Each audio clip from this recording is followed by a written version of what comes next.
Hello viewers, অচিন্ততার free coaching চ্যানেলে তোমাদের সকলকে স্বাগত জানাই।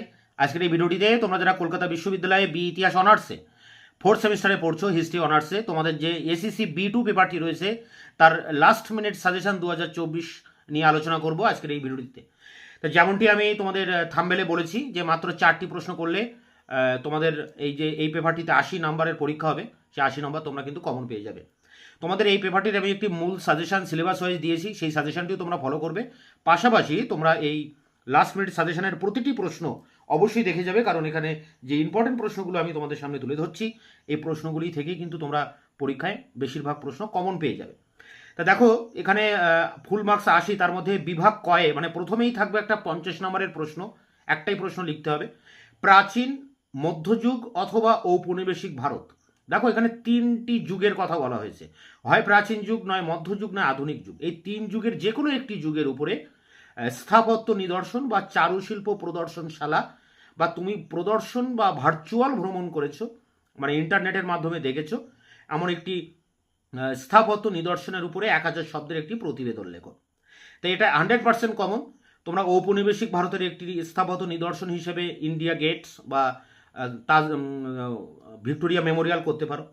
মধ্যযুগের যে কোনো স্থাপত্য হিসেবে তোমরা তাজমহল পড়তে পারো।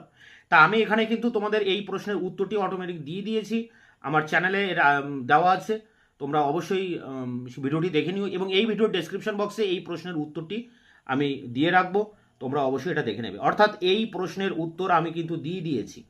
তাজমহল অর্থাৎ মধ্যযুগের যে তাজমহল, যে স্থাপত্য নিদর্শনটি তৈরি হয়েছিল, ভারতবর্ষের শ্রেষ্ঠ স্থাপত্য নিদর্শন, এর উপরে 1000 শব্দের আমি 50 নম্বরের একটি প্রতিবেদনের ভিডিও ইতিমধ্যে আপলোড করে দিয়েছি চ্যানেলে, এবং সেই ভিডিওর লিঙ্ক দেওয়া থাকবে এই ভিডিও ডেসক্রিপশন বক্সে, তোমরা অবশ্যই ভিডিওটি দেখে নিও। অর্থাৎ এই 50 নম্বরটার উত্তর আমি তোমাদেরকে দিয়ে দিয়েছি, এবং এই 50 নাম্বার তোমাদের 100% কমন। তাহলে বাকি থাকছে আর 30 নাম্বার। 30 নাম্বারের জন্য তোমাদের বিভাগ ক্ষয়ে দেখো 15 নম্বরের প্রশ্ন 2টি তোমাদেরকে করতে হবে 30 নাম্বার।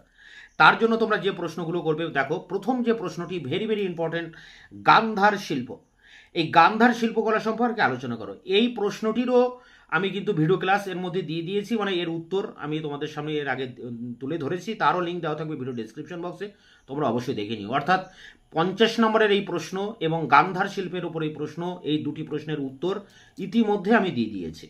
এরপরে দেখো 2 দাগে রয়েছে 600 থেকে 1200 খ্রিস্টাব্দের মধ্যে দক্ষিণ ভারতের মন্দিরের স্থাপত্য শৈলীর প্রধান বৈশিষ্ট্যগুলি লেখো। তারপরে দেখো 3 দাগে রয়েছে বিংশ শতকের সূচনায় ভারতের প্রথম চিত্রকলা আন্দোলন রূপে বেঙ্গল স্কুলের অবদান। এটি বেঙ্গল স্কুল আর এটি মন্দিরের স্থাপত্য দক্ষিণ ভারতের, খুবই ইম্পর্টেন্ট। তারপরে 4 দাগে রয়েছে দেখো দিল্লির সুলতানির শাসন প্রতিষ্ঠার পর উত্তর ভারতে যে নতুন স্থাপত্য রীতির সূচনা হয় তা আলোচনা করো। অথবা এই প্রশ্ন ঘুরিয়ে আসতে পারে এইভাবে, দিল্লির সুলতানির স্থাপত্য রীতি আলোচনা করো। দিল্লির সুলতানির স্থাপত্য রীতি মানে হচ্ছে সারাসেনিক শিল্পরীতি। এখানে যে বলা হয়েছে যে নতুন স্থাপত্য রীতি, এই নতুন স্থাপত্য রীতির নামটি হচ্ছে ইন্দো সারাসেনিক শিল্পরীতি, বা এটা ঘুরিয়ে আসতে পারে দিল্লির সুলতানের স্থাপত্য রীতি। তাই এই প্রশ্নের উত্তরও কিন্তু আমি আমার চ্যানেলে আপলোড করে দিয়েছি। অর্থাৎ এখানে তোমাদের যে 4টি প্রশ্ন আমি পরপর দিলাম, এই 4টি প্রশ্নের মধ্যে আমি 2টি প্রশ্নের উত্তর ইতিমধ্যে আমার চ্যানেলে আপলোড করে দিয়েছি, 1 আর 4 দাগের। আর 2 আর 3 এই 2টি প্রশ্নের উত্তরও আমি আগামী 1 সপ্তাহের মধ্যে আমার চ্যানেলে আপলোড করব। তাই তোমরা অবশ্যই চ্যানেলকে সাবস্ক্রাইব করে রাখবে, যাতে এই ধরনের ভিডিওগুলো দিলে তোমরা তার নোটিফিকেশনটি পেয়ে যেতে পারো। এছাড়া তোমাদের যে সিসি 9, 10 এবং সিসি 8 পেপারটি রয়েছে, তারও কিন্তু লাস্ট মিনিট সাজেশান আমার চ্যানেলে আপলোড করে দিয়েছি, এবং তারও লিঙ্ক দেওয়া থাকবে ভিডিও ডেসক্রিপশন বক্সে, তোমরা সেই লাস্ট মিনিট সাজেশানগুলো অবশ্যই দেখে নেবে। তা এই ছিল ভিডিওর মূল বিষয়বস্তু। ভিডিওটা ভালো লাগলে অবশ্যই একটা লাইক দেবে এবং বন্ধুদের কাছে শেয়ার করবে।